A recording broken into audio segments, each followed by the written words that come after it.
नुकसानाच्या तणावातून एका शेतकऱ्यानं आत्महत्या केली आहे। पैठणच्या लोहगावमधील शेतकऱ्यानं आपलं जीवन संपवलंय।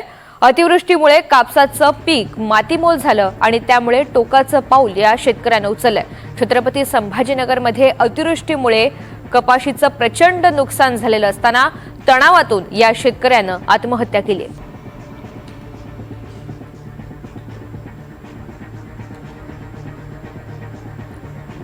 अधिकची माहिती जाणून घेऊयात। आपले प्रतिनिधी सुमित आपल्या सोबत आहेत। सुमित, काय अपडेट?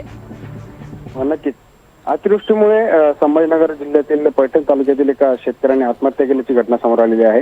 पैठण तालुक्यात असलेल्या लोहगाव येथील ही घटना असून एका 38 वर्षीय शेतकऱ्याने त्याच्या कपाशी पिकाचे मोठ्या नुकसान झाल्याने हे टोकाचं पाऊल उचललेलं आहे। रमेश वसंत कळसकर असं या शेतकऱ्याचं नाव असून त्यांनी शेतात एका झाडाला गळफास लावून घेत ही आत्महत्या केलेली आहे। यामुळे पैठण तालुक्यातील या घटनेमुळे परिसरात एक दुःखाचा डोंगर कोसळलेला आहे। निश्चित, धन्यवाद सविस्तर माहितीसाठी।